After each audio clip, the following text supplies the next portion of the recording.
Então, dando continuidade à nossa explicação, a gente vai estar falando aqui um pouquinho, né? Concluindo aqui a nossa pergunta aqui, né? Que conclusão pode ser tirada do gráfico abaixo? Então, só resumindo aqui, vocês terem uma ideia. Aqui nesse gráfico de pizza que nós temos aqui, ele demonstra que aqui, nós temos aqui, dos 100% dos agricultores familiares, 74,4% trabalham com agricultura familiar orgânica. 25,6% trabalham com agricultura convencional. E aqui a gente vai observar que de todos os agricultores hoje que trabalham na agricultura, o que a gente vai estar observando? 12,3 milhões de pessoas, né? 12,3 aqui em milhões, 12,3 milhões de pessoas trabalham na agricultura familiar. E a gente fala nessa agricultura familiar que está envolvendo aqui tanto a convencional quanto a orgânica, que já englobou as duas, tá? E 4,2 trabalha na agricultura não familiar. Quando eu falo não familiar, são pessoas que trabalham aí já na agroindústria. Para outras pessoas que não é agricultura familiar, por quê? Porque não trabalha a própria família, não já diz agricultura familiar. Trabalha a família, parentes, para tio, para primo, os próprios membros da família, pai, mãe, filhos, aqueles membros ali próximos, né? Então, se é agricultura não familiar, trabalham para empresas agrícolas, para terceiros, então não é do grupo familiar.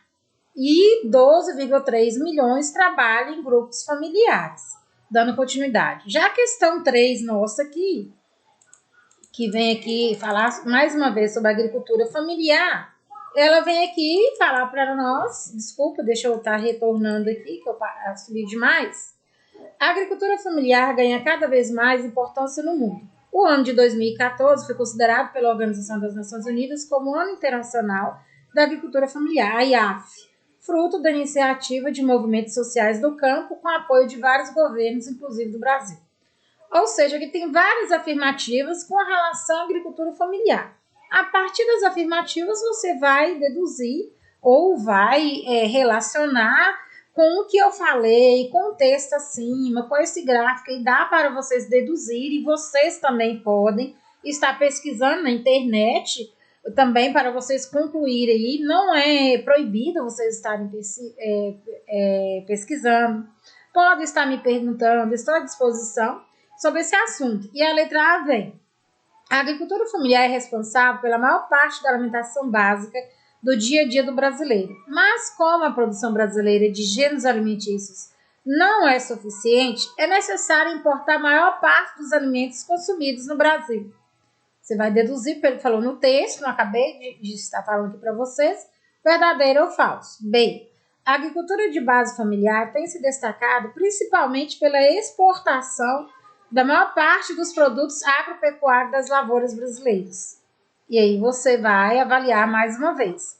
C. A agricultura familiar é uma forma de produção onde são os agricultores familiares que dirigem o processo produtivo, dando ênfase na diversificação e utilizando o trabalho familiar, eventualmente complementando pelo trabalho assalariado.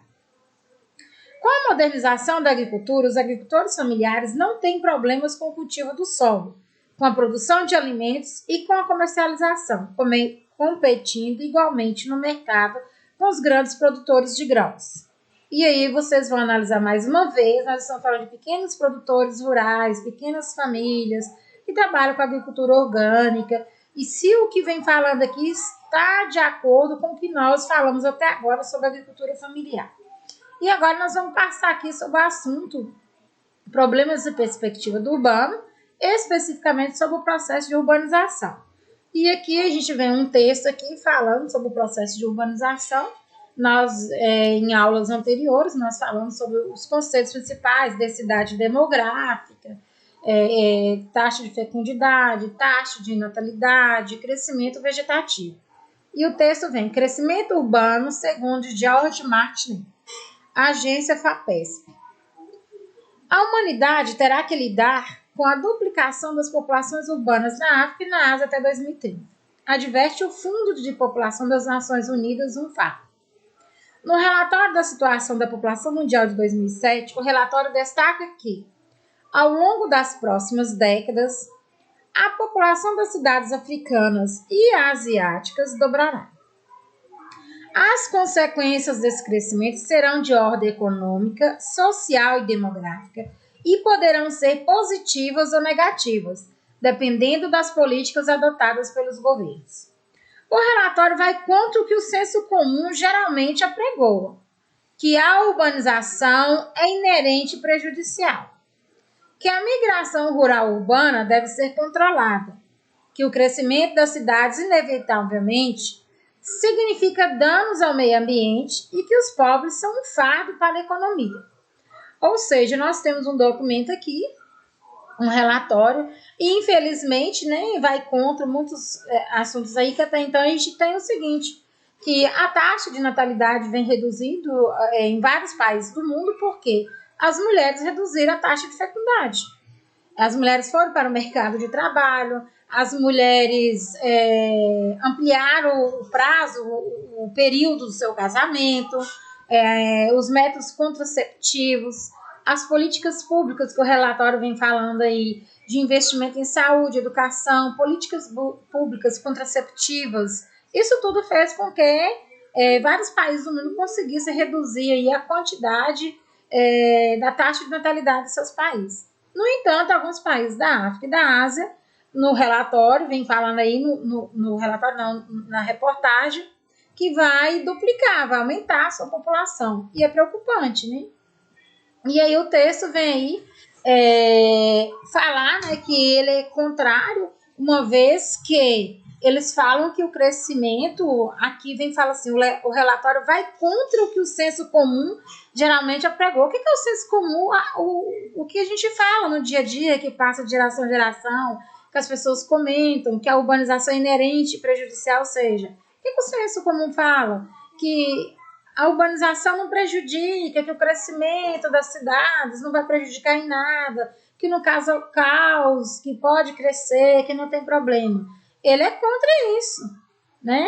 Que o senso comum apregou isso, né? Que a migração rural-urbana deve ser controlada, né? Que o crescimento das cidades inevitavelmente significa danos ao meio ambiente, que os pobres são um fardo para a economia. Então, aí o que a gente tem aí? Se não houver a preocupação aí de ser fardo ou não para a economia, um dado é muito importante a ser discutido. Se a cidade, os países não têm uma política pública de investimento em educação, em empregos, moradias para as populações, e se a urbanização for crescendo, as pessoas forem crescendo muito, evidentemente o nível de pobreza vai ser muito grande, essas cidades irão sofrer com falta de saúde, muita gente na miséria, pessoas desempregadas. Então, assim, vai surgir dano, sim, ao meio ambiente, à saúde pública. São um grande número de lixo que essas pessoas irão gerar, esgotos a céu aberto. Se a cidade não tiver uma política pública de qualidade, vai ocasionar muitos danos ao meio ambiente, ao social. Sim, então há uma preocupação muito grande com relação a isso, nessas questões aí. E aí vem lá, e no texto é muito claro para poder estar marcando essas questões aí, vem lá a questão número 1. Segundo o texto acima, pode-se afirmar que está certa a alternativa. Letra A. O relatório destaca que o crescimento urbano será maior em países desenvolvidos. B. O relatório destaca que a população da África e Ásia está diminuindo por causa da mortalidade. C. O relatório destaca que o crescimento urbano poderá ser positivo ou negativo, dependendo das políticas governamentais. D. O relatório destaca e se posiciona a favor ao senso comum de que pobre é um fardo para a economia. Marque 1 para as causas do crescimento urbano e 2 para as consequências do crescimento urbano desordenado. Primeiro parênteses, aumento de danos ao meio ambiente. Segundo parênteses, aumento do setor informal que não paga impostos. Terceiro parênteses, déficit no atendimento hospitalar. Quarto parênteses, desemprego. Quinto parênteses, êxodo rural. Sexto parênteses, aumento de produção de lixo. Próximo parênteses, aumento da violência, imigração, pobreza no campo, aumento das favelas. em função do que nós estudamos anteriormente, o que ocasionou o crescimento urbano, dentre esses fatores aqui, o que levou ao crescimento urbano? O que é crescimento urbano? O crescimento das cidades. Quais foram as consequências, o que ocorreram nos grandes centros, nas cidades, com esse crescimento desordenado, ou seja, o inchaço dessas cidades, o que ocasionou? Depois disso, vocês irão fazer uma pesquisa e vai citar para mim abaixo quais são os principais problemas urbanos enfrentados pelas cidades atualmente. Detalhe, eu já recebi algumas respostas e essas respostas vieram um ano, né? E o que nós temos aí? Quais são os principais, ou seja, não é só um. Então, alguns alunos me responderam um só, então é mais de um. Vocês vão citar vários problemas urbanos aqui na questão 3.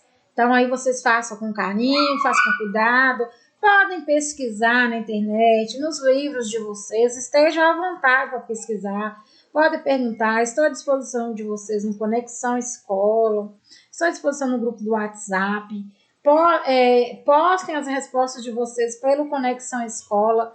Outra coisa, envie os trabalhos de vocês nos nossos horários de plantões, procure estar enviando os horários de plantões.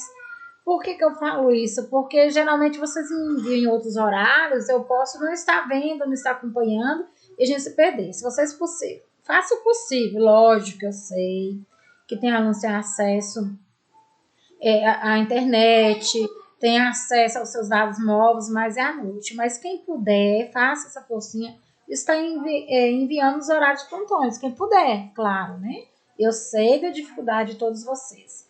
Peço para estar estudando, estar interagindo no Conexão Escola, estar estudando, que realmente leiam todo o PET, façam as atividades, qualquer dúvida, pode estar me procurando, estou à disposição de vocês.